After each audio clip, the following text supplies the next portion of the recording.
This poem is inspired by a villanelle by Elizabeth Bishop, one art, which goes, "The art of losing isn't hard to master.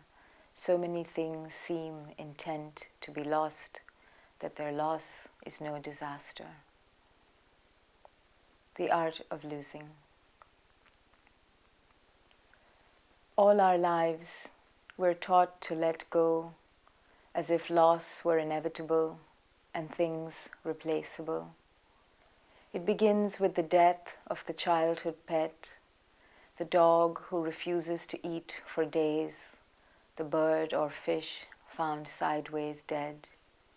And you think the hole in the universe caused by the omission of your grief is so deep it will never be rectified. But it's only the start of an endless litany of betrayals. The cruelty of school, your first bastard boyfriend, the neighbor's son going slowly mad. You catch hold of losing, and suddenly it's everywhere. The beggars in the street, the ravage of a distant war in your sleep.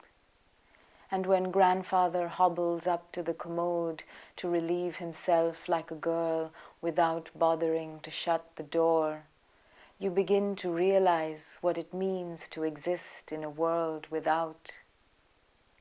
People around you grow old and die, and it's explained as a kind of going away to God or rot or to return as an ant, depending on the spiritual way you were raised. And once again, you're expected to be calm about the fact that you'll never see the dead again, never hear them enter a room or leave it, never have them touch the soft parting of your hair. Let it be, your parents advise. It's nothing. Wait till your favorite aunt keels over in a shopping mall, or the only boy you loved drives off a cliff to survive but never to walk again. That'll really do you in, make you want to slit your wrists, in a metaphorical way, of course, because you're strong and know that life is about surviving these things. And almost all of it would be bearable if it would just end at this. But one day your parents will sneak into the garden to stand under the stars and fade like the lawn into a mossy kind of grey, and you must let them. Not just that, you must let them pass into that wilderness and understand that soon you'll be called aside to put away your paper wings, to fall into that same oblivion with nothing, as if it were nothing.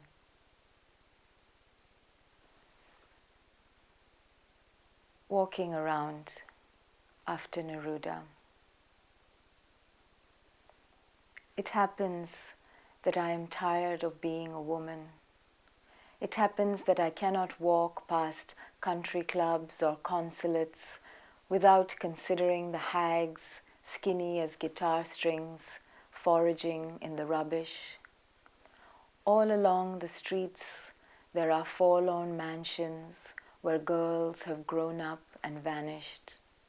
I am vanishing too. I want nothing to do with gates, nor balconies, nor flat-screen TVs. It happens that I am tired of my veins and my hips and my navel and my sorrows. It happens that I am tired of being a woman. Just the same, it would be joyous to flash my legs at the drivers playing chess, to lead the old man at House 38 onto the tarred road to lie down under the laburnum dripping gold. I do not want to keep growing in this skin, to swell to the size of a mausoleum. I do not want to be matriarch or mother. Understand, I am only in love with these undrunk breasts. And when Monday arrives with the usual battalion of pear-shaped wives who do battle in grocery store aisles, I'll be stalking the fields of concrete and ash, the days pushing me from street to street, leading me elsewhere to houses without ceiling fans where daughters disappear and the walls weep. I will weep too, for high-heeled beauty queens, for sewing machines and chickens in cages. I will walk with my harness and exiled feet through cravings and renunciations, through heaps of midnight wreckages, where magistrates of crows gather to sing the same broken song of unforgiving loss.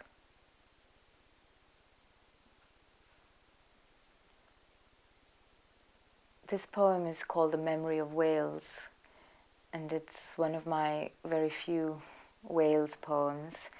My mother is from a small village in North Wales, and I remember going there as a child to this playground from my grandmother's house.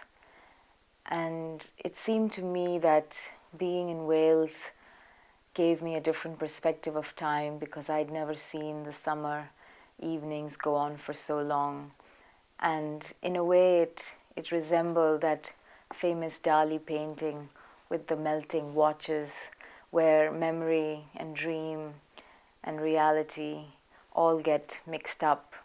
And so this is a poem, I suppose, about childhood and memory, and how in some way you become your mother or your mother becomes you. Memory of Wales. This is how it arrives, the memory of Wales, on a day of scanty light. I'm walking towards the playground. I will never know newness like this, or fear. I'm walking and I'm 8. I see a girl on the swing, my mother, or at least a version of my mother, fair-haired, small. In the memory of Wales, it is often cold. I am 8, and the cows are stalking light like monsters in the playground. I will never know newness like this. I will never know a world like this. This is my childhood and my mother's. Everything begins in the playground. Beauty, decay, love, lilies. Memory starts here on the stairs in skylight. Cows chew eternally. I'm 8 in this memory. I am always 8.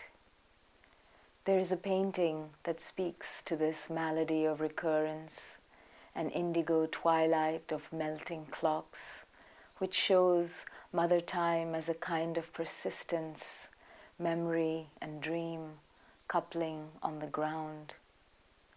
Everything we love returns to the ground, mother, father, childhood.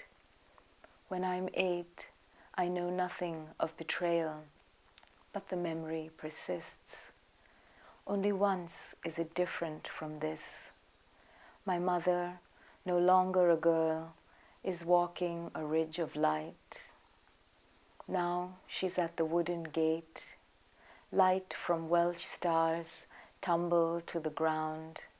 Bronze cliffs in the distance sing. My mother has met a man. She's going away. I'm 8, but I've always known she'll leave all this. Forsaking, after all, is a kind of memory. My mother is 8 and in Wales again. She's in the playground of memory, swinging towards light, towards this. This next poem is called The Adulterous Citizen, and I wrote it after reading a line in a book called Maximum City by Suketu Mehta. And the line went, I am an adulterous resident. When I am in one city, I am dreaming of the other. I am an exile, citizen of the country of longing. The Adulterous Citizen. When it comes to it, there is only the long paved road that leads to a house with a burning light. A house you can never own, but allows you to sleep in its bed without demanding sex, eat from its cupboards without paying, lie in the granite cool of its tub without drowning. And only when the first shards of day slice through the blinds of the basement window, nudging you with something of a whisper, something like, maybe it's time to go, do you finally drag your suitcases up the carpeted stairs, out the front door, onto the summer pavements. Nothing like scaling the winged walls of memory to discover your friends have packed up their boxes and vanished. More like stumbling into a scene from the future, where the ghost of a husband beckons with pictures of a family you no longer recognize, and other people's children race across the grass, lulling you into belief that you can always return like this, without key in hand, to lie in the folds of one city while listening to the jagged carnal breaths of another. The city of Madras in South India. It's a city of 8 million people, a city by the sea, a city of wonderful and chaotic things.